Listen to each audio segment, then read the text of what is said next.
Halo semuanya, apa kaps? Selamat sore, pagi, siang, sore, malam. Gitu lagi ya? Iya. Tergantung yang nonton. Tergantung yang nonton aja, pokoknya dibikin asik aja. Iya. Jadi gimana nih? Hari ini bareng lagi sama Bang Irwan. Siap. Kita mau ngobrol-ngobrol aja sih Bang, ngobrol-ngobrol santai kayak biasanya. Abang hari ini mau kemana aja Bang?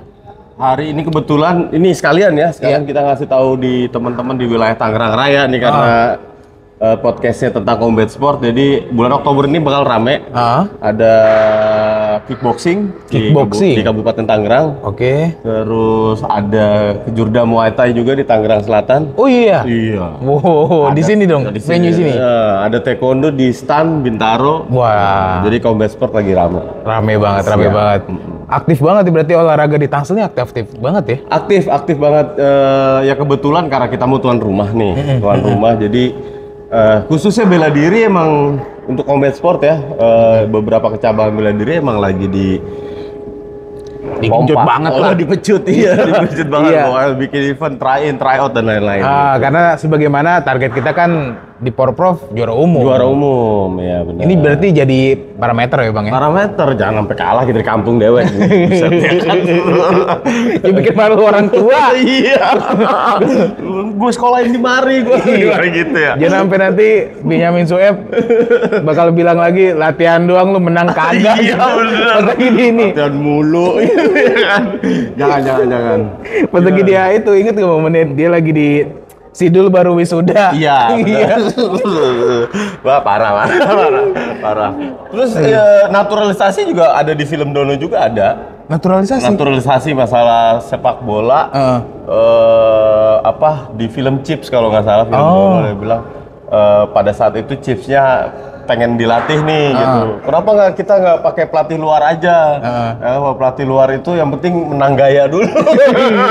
Urusan menang benerannya belakangan gitu. Soalnya kalau orang Indonesia tuh rata-rata kalau udah ngelihat bule beda tuh misalnya. Beda. Jangankan olahraga. Beda. Nih misalkan Aris punya brand kaos nih.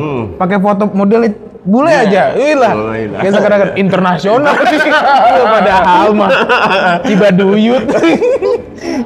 Ayo internasional wasit. Iya benar. Asli Tangsel Serpong. Satu-satunya ya kan di Banten. Gokil. Abang, izin mau nanya nih. Kalau tadi kan kita ngobrolin tentang combat sport juga nih. Di sosial media tuh kan banyak banget sekarang. Ya kita nggak perlu nyebutin mereknya. Apalah mereka. Cuman banyak banget yang call out, nantang. Nah, Abang menurut Abang sendiri yang kayak gitu-gitu gimana sih, Bang? Nah, ini sekalian aja buat teman-teman yang memang mau menggeluti combat sport dan masyarakat awam yang nggak tahu. Jadi gini, call out, nantang, face off itu salah satu konsep dari professional fight gitu. Professional event lah gitu ya. Kalau di amatir itu nggak ada. Kalau di amatir tahapannya tetap penimbangan, sparring kayak begitu. Tapi kalau di profesional karena bicaranya industri, hal itu dipergunakan untuk banyak hal. Jadi ngeramein acaranya, ngenalin, terus ada gimmicknya gitu ya kan, ada exposure-nya dan lain-lain. Dan itu halal. Oh gitu ya? Halal dilakukan. Gitu.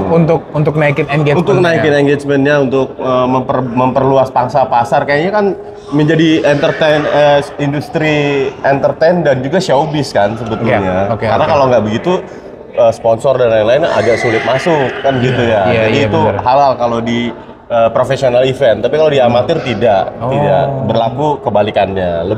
Lebih kepada saling respect dan lain. Di profesional juga saling respect after the fight gitu.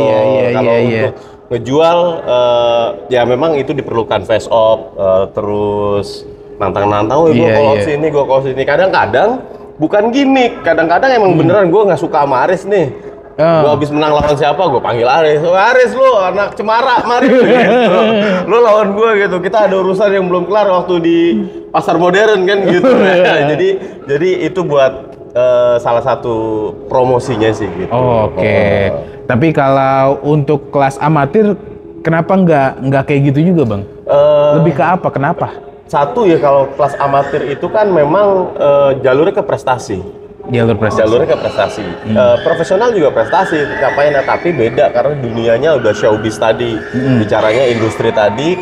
Kalau yang amatir itu kan ke negara nih. Negara dalam hal pembinaan tanda kutip, pembinaan pemuda, pembinaan atlet sampai tingkat nasional. Makanya respect dan di nilai-nilai olimpisme di olahraganya itu tidak boleh diciderai. Jadi ada nilai-nilai olimpisme di olahraga itu prinsip respect, honor. Honor apa sih honor? Lagi kita ngomong bahasa Inggris itu yang juga gitu. Begitu. Jadi itu nggak boleh dicederai gitu. Oke. Makanya kalau di amatir belum seperti itu. Justru malah ningkatin rasa sportivitasnya dulu. Betul. Terlepas nantinya bakalan jadi entertain, pas lagi di profesional ya mereka udah paham dengan adanya rasa respect dan lain-lain gitu. Kan contohnya ada Khabib Nurmagomedov ya, dia nggak pernah mau tuh kayak begitu. Oh gitu ya? Iya, dia nggak pernah mau gimmick, dia nggak pernah mau trash talk tuh omongannya kasar ya. Brengsek lah gitu. Iya. Gitu semua, dia nggak mau. Cuma pada saat si Khabib melawan si Conor McGregor gitu, Khabibnya begitu, si Conor-nya yang jualan. Iya. Makanya kan pay-per-view-nya lumayan, gede banget sampai sekarang itu lumayan paling termasuk fight dengan pay-per-view terbesar lah di dunia gitu. Tapi sudut pandangnya kalau secara prestasinya Bang, kalau tadi kan kita ngelihat sudut pandangnya itu lebih ke sponsorshipnya, terus ramenya, keuntungannya mungkin setelah karena rame gitu ya kan. Tapi secara prestasinya kalau akan jadi suatu hal yang berkurang atau enggak Bang? Artinya lu mah cuma nyari ramenya doang gitu, belum tentu emang beneran berantem gitu. Jadi selama yang saya tahu di combat sport itu ya pertandingannya dan pertarungannya sih beneran fight mereka. Terkait masalah embel-embel yang tadi itu ya memang hanya untuk gimmick-gimmick yang membesarkan sport industri ini. Dan itu tidak mengurangi atau mencederai rasa olahraga, sportivitas dan lain-lain yang ada di olahraga itu sendiri gitu. Cuma kalau yang awam-awam ini ngasih tahu lagi, yang awam kan Riz, ponakan ikut apa? Muay Thai. Jangan. Lu nantang orang mulu, Riz. Ponakan ikut apa? MMA. Jangan. Berdarah-darah, ntar begitu jatuhnya. Ntar anak gua nantangin si A, nantangin si B. Karena yang dilihatnya kalau kita ketik di sosial media atau di YouTube yang dilihatnya udah pasti yang profesional duluan yang nongol. Iya sih. Iya, itu efek buruknya sih itu. Gitu. Tapi nih Dek, nanti di Muay Thai di Teras Kota nanti yang kita bareng sama Saka November tuh ya. Battle Club November. Itu nggak boleh menggunakan kalimat-kalimat kasar. Itu jadi tetap anak-anak profesional tapi mainnya di amatir. Terus ada edukasinya juga ke masyarakat bahwa combat sport yang sesungguhnya tuh nggak begini loh, itu yang profesional karena udah ada showbiznya gitu. Iya. Kita kayak serius banget obrolan ini kayaknya gini ya. Nggak, supaya masyarakat tahu sih. Iya sih bener-bener, karena kalau nggak ada edukasi kayak gini kan jadinya malah bukannya sportivitasnya yang dilihat, yang dilihat malah ngeri ntar anak gue begini, anak gue diituin gitu. Dan ini satu lagi Riz yang perlu kita kasih tahu ke masyarakat bahwasanya combat sport atau bela diri itu tingkat cederanya tidak lebih tinggi daripada olahraga permainan. Nah kebanyakan yang cederanya lebih, itu udah ada di IOC udah ada penelitiannya. Jadi kenapa bela diri tingkat cederanya tidak lebih tinggi dari olahraga permainan? Karena gini, kalau kita dipukul kita ngelatih ngeblok. Kalau kita ditendang kita latih ngeblok, daya tahan tubuh dan lain-lain. Itu udah ada pakemnya gitu kan. Terus ada regulasi yang mengatur itu, nggak boleh mukul ini, nggak boleh. Tetapi kalau olahraga permainan, semisal sepak bola. Kalau kita di sliding dari belakang kan kita nggak tahu cara ngeblok kayak gimana. Iya benar. Nah itu tingkat cederanya bola itu.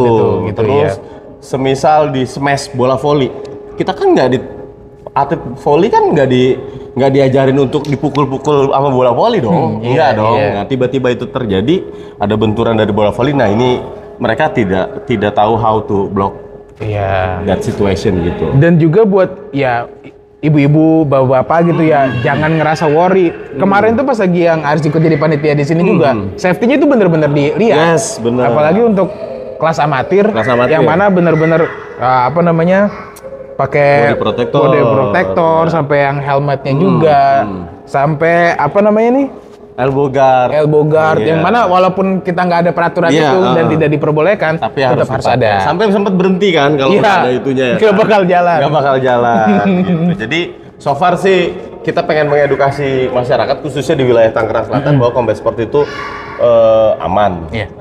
Dan sebenarnya gini, tidak ada bela diri yang tidak bahaya. Bela diri bahaya semua. Kalau lawannya orang tidak terlatih pasti bahaya gitu ya. Tapi kalau udah ketemu di pertandingan sama-sama terlatih, tingkat sidra dan bahayanya itu akan berkurang karena regulasi. Benar. Ini jadi serius banget karena apa ya, antusias gitu. Banyak orang kita yang kagak tahu gitu. Karena edukasi kan jadinya. Brutal gitu. Jangan, enggak brutal. Biasa aja orangnya baik-baik, manis-manis atletnya. Gitu. Oke. Terus kalau teman-teman juga yang mau jadi ya ibu-ibu bapak-bapak nggak usah terlalu khawatir lah. Jangan khawatir. Artinya jangan khawatir banget karena mereka kan saling dilatih, mereka saling adu sportivitas di sini. Betul banget. Belum lagi diawasi juga. Jadi kalau emang mau ikut-ikutan tentang belajar tentang Muay Thai, tentang bela diri, bisa datang ke sini Bang. Betul, bisa banget. Kita tiap hari Rabu sama Jumat, rata-rata anak-anak dari kampungan kita sendiri. Emang awal-awal mengenalkan combat sport ini agak sulit ya. Apa tantangannya, rintangannya? Satu, kita cabur yang hanya populer, belum populis gitu ya. Artinya mungkin bisa dibedain, bisa dikasih tahu Bang. Bedanya apa tuh Bang? Jadi kalau populer tuh dikenal karena TV, YouTube, dia terkenal terus ada di dunianya juga udah ada gitu ya. Jadi dia populer banget. Tapi untuk populis, untuk keanggotaannya masih sedikit. Jadi malah ini menjadi sebuah peluang untuk generasi kita atau anaknya ibu bapak yang ada di rumah ini untuk ikut bela diri ini dan kemudian bisa tingkatannya langsung nasional. Oh iya. Karena masih sedikit kan. Jadi peluang banget. Iya. Kalau olahraga bela diri yang populis seperti silat, seperti taekwondo, karate, tinju gitu ya. Ya kan udah banyak nih. Artinya untuk menyeleksi jadi tim pelacap aja misalnya Kota Tangerang Selatan itu berapa orang yang harus diseleksi? Iya. Nah kalau Muay Thai MMA gitu masih sedikit, sambo masih sedikit. Kelihatan bagus udah rekrut, dia juara ini udah rekrut, kita latih lagi. Jadi seperti itu. Iya benar. Jadi peluangnya masih besar banget dan safety, sekali lagi safety banget gitu ya. Gitu. Oke deh. Apalagi? Tadi gua mau sekalian ini. Apa tuh Bang? Minta tolong nih Maya. Kita sekalian minta tolong sama pihak mungkin kepolisian gitu ya. Jadi setiap kali kita lewat sini melatih mas tuh banyak teman-teman dari debt collector. Matel ya. Maksudnya saya tidak mengganggu pekerjaan ya. Tetapi kalau memang ada yang memang terindikasi belum bayar dan lain-lain ya. Mohon debt collector-nya juga menggunakan safety lah, helm, sepatu, terus jangan ngebut-ngebut lah. Tadi ngebut-ngebut tuh sempet hampir mau kecelakaan. Jadi minta tolong ini mas sama Kapolres, sama Polsek gitu ya supaya lebih ditertibkan lah seperti itu. Iya, sebenarnya ya udahlah, emang tahu itu mungkin resiko pekerjaannya ya. Betul. Tapi tolong juga untuk safety first untuk dianya, terutama yang di jalanan. Jalanan. Jangan sampai memang kerjaan gua aman. Udah mau kecelakaan kan abang di belakang gitu ya. Ya jatuh nih. Tapi mau nolongnya di mana gitu. Kalau saya bisa pelan-pelan. Iya. Aduh. Gitu. Masalahnya bahayanya buat yang lainnya, ngeri kadang-kadang kalau kayak gitu-gitu. Nah, menurut Aris sebagai orang awam, pandangan Aris sebagai orang awam ini balik nanya nih jadinya. Di combat sport itu seperti apa emang gambarannya? Sebenarnya tetap ada rasa kekhawatiran dan rasa takut ya.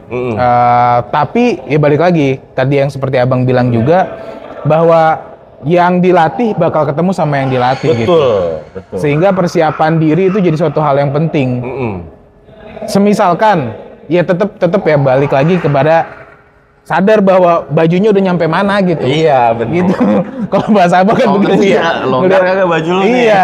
Kalau belum pantas sih jangan ikut kejuaraan dulu, sabar dulu. Latih dulu ketika kalian sudah ngerasa bahwa ini udah cukup untuk bisa apa namanya ngelawan atau ikutan tanding ya baru ikutan tanding. Nah ini juga suatu alarm ya buat teman-teman di luar atau pihak sekolah juga di luar sebagai bahan alert bahwasanya banyak kok anak-anak yang suka berantem. Iya. Masih banyak. Iya. Dan itu tidak safety sama sekali. dari zaman kita, dari zaman kita SD SMP di Tangsel sini tuh banyak banget memang yang suka berkelahi dan itu buat gagah-gagahan. Iya. Kan, ya. Terus kemudian ada lagi combat sport makin ya tadi ngelihat call out, gue nantang lu malah makin berani gitu. Dan rata-rata orang Indonesia tuh emang suka berkelahi. Nah kita dulu berantem di layar tancap kita berantem, nonton dangdut kita berantem ya kan. Apa gue udah berantem, pokoknya nggak suka ngeliat gue dikit. Apa lo gitu nggak suka ribut gitu. Orang kita tuh sebenarnya suka ribut. Tarkaman aja pasti ribut. Iya. Ya kan, tarkaman aja pasti ribut. Panas tentu panas. Jadi nggak ada orang Indonesia nggak suka berantem gitu. Nah ini kita latih dulu nih di sini. Artinya bukan buat berantem di jalan, tapi buat untuk ke prestasi. Benar. Jadi kita juga minta tolong juga nih bahwasanya dari kedinasan pendidikan, kebudayaan gitu ya, atau pihak-pihak sekolah yang memang masih ada anak-anak yang memang dilihat oh ini suka berkelahi, ini udah kita iniin aja langsung ke combat sport masing-masing. Ada yang taekwondo, ada yang MMA, ada yang muay thai, atau bisa ke kita di WTC. Iya gitu. benar-benar. Karena sering banget deh, pokoknya intinya kalau udah penerimaan siswa baru udah pasti tawuran tuh. Bener nggak? Dipeloncoin dulu, no musuh lu, no SMA ini musuh lu SMP ini kan gitu ya. Dan itu turun temurun. Gue harap sih dengan banyaknya olahraga combat sport yang sekarang diwadahi sama KONI dan pemerintah kota, ini akan berkurang. Iya. Apalagi lebih sehat juga. Lebih sehat, bener. Karena gimana ya, nggak safety beneran berantem di jalan tuh nggak safety. Kadang ada, ada apa nih? Hajar pakai itu, iya ngeri banget. Nah ini makanya nih, ini kan tanggung jawab kita bersama deh sebetulnya ya. Bukan tanggung jawab dunia pendidikan aja, gurunya aja, tapi orang tuanya juga dan masyarakat seperti kita juga punya tanggung jawab untuk mengedukasi dan mengarahkan gitu. Sayang banget. Ada beberapa atlet Muay Thai yang emang dulunya berantem di jalanan dulunya. Oh gitu bang? Ada juga. Wah, tapi pas sudah sampai masuk ring karena biasa di jalanan itu pakuk-pakuk nggak jelas gitu ya. Lawannya 3, pokoknya lawannya jatuh udah. Nah, kalau di sini kan ada regulasinya, ada apa? Itu ngap deh. Mungkin satu itu, kedua dia ngerasa ngapain juga, dia udah tahu bahwa diri dia terlatih sehingga buat ngelukain orang itu bakal lebih fatal sehingga dia berpikir bakal kembali. Berpikir kembali gitu. Lebih baik muter balik dah, ya udahlah. Kita ini diberi kewenangan sama pemerintah kota melalui KONI ya, melalui cabang olahraga itu membina semua lapisan masyarakat. Enggak yang pelajar-pelajar doang, tapi kalau yang dewasa-dewasa ya punten abang-abang di organisasi kepemudaan. Ya kan, ya kalau mau ikut juga ayo gitu. Benar. Jadi lebih baik menjadi seorang petarung tapi bekerja di taman daripada seorang penanam tapi bekerja di sebuah pertarungan. Jadi kayak begitu. Cakep banget tuh kata-katanya. Ada ya di bioskop itu. Begitu. Karena dulunya kan si Serpong ini kan historicalnya ada ya, kita bisa lihat di Lengkong. Apa tuh bang? Yang penyerbuan Jepang tuh, peristiwa Lengkong. Iya. Artinya masyarakat sini juga memang sebetulnya mental dan itunya keren-keren. Petarung. Dan gitu. Mogot ya bang ya, tragedi dan mogot. Betul. Ya banyak ya peristiwa makam 1000 yang di itu juga kan. Yang itu Jaletreng. Zaman-zaman penjajahan juga kan memang belajar MMA itu kagak gitu ya. Mungkin ada yang belajar silat. Tetapi kan memang mentalnya sudah jadi untuk membela bangsa dan negara. Nah, saat ini implementasinya kalau jadi atlet adalah ya membela bangsa dan negara juga. Iya. Minimal jadi ngebanggain nama wilayah. Nama wilayah. Gitu. Jangan cuma gua kamsi nih. Toran nih. Parkiran gue yang megang ya. Gawat. Jangan gitu mulu lah. Udah banyak banget yang begitu. Tolong pengertiannya aja nih, makin koordinasi aja kan gitu. Jangan begitulah. Kita lebih dihargai sama kemampuan kita dan buat jadi catatan nih. Pada saat atlet ini dia punya keahlian yang mantap ya. Dia akan punya prinsip yang namanya if you good at something, never do that for free gitu. Artinya kalau lu punya skill yang lumayan di satu bidang, lu nggak bakal digratisin sama orang. pasti dapat bayaran. Iya, benar. Balik lagi kepada skill. Benar, skill baru. Tapi minta koordinasinya juga skill sih. skill bahasa kopas. Gitu lagi. Ini kan begini nih. Iya. Kalau ngertinya aja kita mah. Iya. Sama-sama enak. Ibarat kata gitu. Buset dah. Jadi begitu hal-hal yang buruk di masyarakat kita ya coba kita gerus sedikit termasuk di media sosial. Kembali lagi kemarin kita bilang kita bikin podcast baik yang tontonan yang jadi tuntunan cuma satu dalam satu hari. Nah ada 1000-10.000 reels lain yang mengandung kekerasan seksual, kekerasan anak, cerai, jambak-jambakan gitu. Itu banyak banget gitu. Bener. Itu enggak tontonan yang memang nggak bisa dijadiin tuntunan tapi banyak yang nonton. Bener nggak sih? Iya, artinya hal nyeleneh ini kan orang-orang kita emang seneng gitu. Memang seneng, makanya ya setidaknya kita suapin sedikit-sedikit apa yang kita punya. Mengimbangi begitu. Oke. Bagus banget ini obrolan kita malam hari ini tentang petang hari. Iya, petang hari ini. Semoga ada manfaatnya. Jangan lupa untuk follow kita juga Abang di Instagramnya Muay Thai Tangerang Selatan. Terus di Aris Zuma. Abang kontenin nggak? Abang kontenin. Ada juga. Nah jadi buat teman-teman juga kalau yang mau latihan bisa kesini aja nih ke WTC di hari Rabu dan juga hari Jumat. Gitu. Thank you banget. Jangan berantem di jalan. Yoi, salam sportivitas.